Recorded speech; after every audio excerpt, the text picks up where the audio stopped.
Timmy from Skating Wire, best roughies in the business. So Timo, let's get into our sports bets for this weekend. Yep. And big news, mate, the championship's back, which means the Premier League's only a week away. Yeah, it's not long before all the big guns come back. The Premier League will be tricky in the first couple of rounds, all the World Cup stars coming back and not having much fitness, but I can't wait. We might even have a bit of a Premier League preview next week and a bit of a separate video, if that sounds good to you.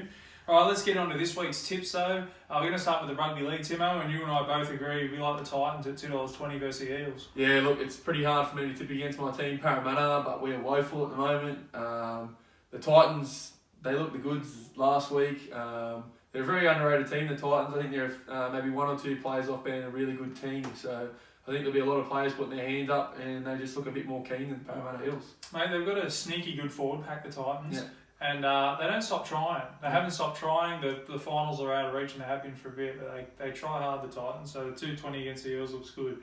All right, Shannon sent through one tip in the AFL this week. It's tonight, Friday night. He likes Geelong to break the streak. Yeah. So Richmond have been 18 games unbeaten at the MCG.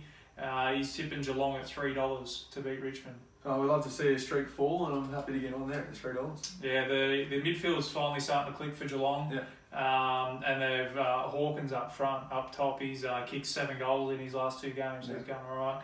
I like North Melbourne at $2 to beat Brisbane up there. Yeah. Brisbane were on a little bit of a run. They've kind of dropped away a bit, and North just have to keep winning to make the 8. Yeah, I think Brisbane have been playing in their end-of-season trip pretty vigorously the last couple of weeks. I think they might drop off. Yeah, and I also like Hawthorn at $2 versus Essendon, so you might even want to chuck North Melbourne and Hawthorn in a little bit of a multi on Saturday Arvo. Hawthorn at $2 versus Essendon. Essendon had a good week last weekend against the Swans, but so did the Hawks, and they've got to keep winning to get in. So there are our AFL tips for this week.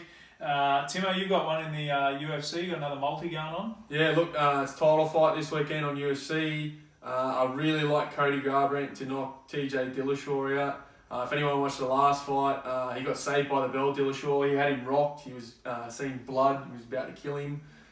Saved by the bell, and he ended up coming and getting knocked out. But I think he might be a bit more calm this time, and I think he might get the knockout victory. And if you throw him in with Demetrius Johnson as well, he's just a superstar, this bloke. You throw that knockout into Demetrius Johnson for a little multi, you should get around the $3.40 mark. Yeah, sounds good. Something to keep us interested on a Sunday Arvo, and there's not much going on. Finally, to the championship, we've got the football back, the second division in England. There's odds galore. It's the first round, new transfers, players coming, going, and stuff like that. 2 of them that stood out for me: Ipswich, $2.70 at home to Blackburn. Ipswich finished mid-table last year in the championship, 60 points, not a bad return. Blackburn newly promoted, so I'll take Ipswich at home. Yeah, it's a bit hard going up in class. I think they might find it a bit tough, especially away from home the first game. Yeah. And the last one for the weekend, guys, Aston Villa, $2.70 versus Hull. Aston Villa are away from home. They went within a whisker of getting promoted last year, and Hull finished down towards the bottom of the championship. So I don't think Aston Villa have lost anybody yet. I think Grealish, who's their gun striker, he's on his way out, young kid. But I don't think they've lost him yet, so I wouldn't be surprised to see him suit up on the weekend. And the big Aussie skipper should be leading the way as well. So big Mille hopefully gets over the line, and he scored a few goals in the World Cup. So wouldn't be unhappy to see him slot a penalty away for Aston Villa as well. Yeah, so $2.70 Aston Villa versus Hull. That's all our sporting tips for this weekend, guys. Make sure you check out Facebook, Instagram, and Twitter. We've got our racing tips up as well. So good luck on the weekend and happy punting. And game responsibly. Thanks, guys.